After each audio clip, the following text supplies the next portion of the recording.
The real question is whether I'm going to be able to hold this phone the entire time. Good morning. Happy Thursday. I wasn't going to make a video today because I know a lot of people do celebrate today as a holiday, and I was just like, I don't want to take people away from their families and attention away from their families or attention away from whatever they're doing. But when you feel called to speak, oh no, I can't do it. Damn, I was gonna zoom in on my face. But when you feel called to speak, speak. So I wanted to share a story and speak a little bit to the idea of what real patience is. What is real patience? Because patience is an aspect of detachment, and detachment is something that is necessary in order to manifest in a quick, easy, and painless way. So this morning, a friend of mine called. And yesterday I talked to this same friend and I was like, hey, I'll call you tomorrow. I'll get the baby dressed, because she called because she wanted to speak to my son. I said, I'll call you tomorrow. I'll get the baby dressed and I will sit you guys down and you can have a whole long talk with him, all that fun stuff. And I said this to her yesterday. And this morning at 8:30 a.m., she called me and she was like, hey, I'm calling to talk to the baby. And I was like, I thought I told you I would call you, because I have started a pretty intense prayer thing in the morning, and she interrupted it. And so I was like, hey, I thought I'd call you. And she was just like, oh, well, I know the baby usually gets up around this time and I didn't think you'd be busy and XYZ. So after we got off the phone, after I let her speak to the baby, I was really triggered. And at first, I thought I was triggered because I felt like my boundaries had been crossed, and they had been. But I felt like my boundaries had been crossed because I told her, hey, I'll call you tomorrow. And she assumed my schedule and then called me anyway. And at first, I thought that I was aggravated because a boundary had been crossed, but that didn't resonate internally. So I was like, well, maybe that's not it. So I really sat and I thought about why I was so aggravated that I was blessed enough to have a friend who wanted to connect with my baby. Because you see how the brain can turn positive things into problems. That's the whole thing about perspective. So I've been sitting down and thinking, why am I so mad about this? And then I realized I was so mad about my friend calling, even though I told her that I would call her, because it reflected a quality in her that I've had in myself in the past, a quality that has often led to self-sabotage. You see, a lot of us don't truly know what real patience is. Patience is faith. Now, what that is faith in is up to you, but patience is faith. So when I say that this triggered me because it showed me an aspect that I had in myself, I immediately thought of past relationships when I was in college and when I was a young adult. When I was dating men, they would tell me they would call me, but I would call them. They would tell me they would text me, but I would text them. That's just one example. But even when I was a makeup artist, looking back, I was so over ambitious with how I was contacting potential clients. And the same thing with over contacting men, the same thing with over contacting clients. It comes from a place of lack of faith. When a man tells you that he's going to contact you and you take it upon yourself to contact them, that's coming from a place of, well, just in case he forgets, just in case he's thinking something negative, so I can repaint a positive image of myself for him. Just in case this, just in case that. When it comes to me being a makeup artist, me trying to oversell myself to clients, that comes from a place of, Well, maybe they don't see how talented I really am. Maybe they'll hire someone else because they think that that person's more talented. Maybe I won't end up booking them unless I call them before they call me.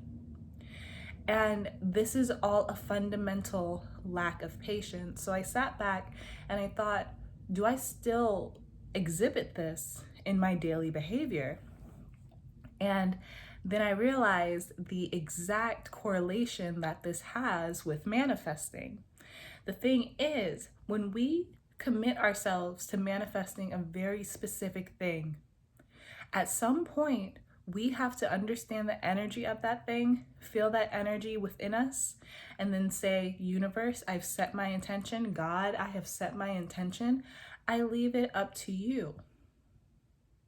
But we can't do that on Monday. And then on Tuesday, try to do everything in our physical power to make that manifestation come to fruition. There's supposed to be an ease in life. There's supposed to be an effortlessness, is that a word? In life. And that's something that I am discovering. Life is not supposed to be hard. Life is supposed to feel good.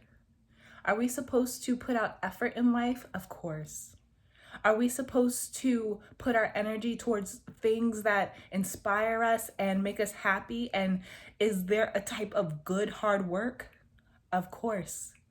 But this forced idea, this forced energy of making it happen is what can be dangerous, because the energy of making it happen is the energy of resistance, is the energy of, I don't believe that this universe, this God is strong enough to make it happen on their own. I need to do something about it. And that energy is what often keeps our manifestations away. So though I was so triggered by this action at one point, I was able to sit down and really see the clarity of what the event was trying to tell me.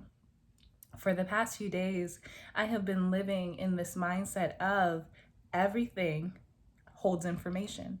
Everything holds energy. Nothing is a mistake. Nothing lacks significance. Nothing lacks significance. If something triggers me or if I observe something, it is because I'm meant to in that moment. I'm supposed to learn something from it. And this requires being present. And what I've noticed is while I'm teaching myself to constantly be present, I'm worrying less about what is supposed to be in my power to make things happen, because it's a balance. Of course, we have to put effort and energy into our passions, into being the best types of people we can be to be capable of managing our manifestations. But there is a co-creation side. And if you ignore that co-creation side, you're pretty much saying to God, to the universe, I got this. I don't need your help. And when that happens, you take the divinity out of the process. You take the magic out of the process. And that's why so often things that we are passionate about, things that we love, start to exhaust us, start to make us tired, because we took the magic out of it by trying to do it all ourselves. By saying, I don't care that this was promised to me. I don't believe that anymore. I need to work harder to make it happen. Instead of doing that, why don't we step back and see what areas of our lives we can bring more ease into? What areas of our lives do we need to pay attention to smooth over so that we are keeping an even energy level in all areas of our lives? When I was thinking about this friend who triggered me this morning, I realized that the lack of patience that she displayed and the lack of patience that she illuminated within myself, I realized that even though it was something as small as calling me before I called her, that is a theme. Just because she displayed that lack of patience in one part of her life does not mean that that lack of patience doesn't bleed into other parts of her life. When I exhibit lack of patience in my own life, no matter how small it is, no matter how tiny it is, that means that that is a part of my personality. And that means that that character trait is bleeding into different parts of my life. So it's up to me to figure out if that character trait serves me. And in the process of manifesting, looking under rocks, digging up your seeds, making God prove how powerful this universe is to you, all of that works against the energy of knowing, the energy of confidence, the energy of already feeling as if it's already done. So check in with yourself today and understand what true patience is. Understand what true faith is. And see if you can observe what you need to do within yourself in order to be at ease in moments of stillness. Because often this pops up in moments of stillness, especially for those of us who have experienced anxiety in our lives. In moments of stillness, we start to think, something's about to go wrong. I can't be this relaxed right now. Life can't be this good. And then those are the times when our brain starts to come up with all these things that we could do in our moments of stillness. When in reality, our moments of stillness are gifts and opportunities where we may connect with ourselves and meditate, where we may be present, and where we may deepen our connection with this universal experience. Your manifestation is not all about making it happen. Your manifestation is about learning about yourself and better understanding yourself and better understanding your beliefs and what you really think life is about. So in moments of stillness, can you find ease and relaxation? Or do you just begin to think about what you can do to make your manifestation come faster? Because often that is what's slowing you down. All right, that's it for today's video. I had to think I wasn't gonna make one, but that came so easy. I love you guys so much. I hope that you enjoyed this, and I will talk to you on Tuesday. Bye-bye.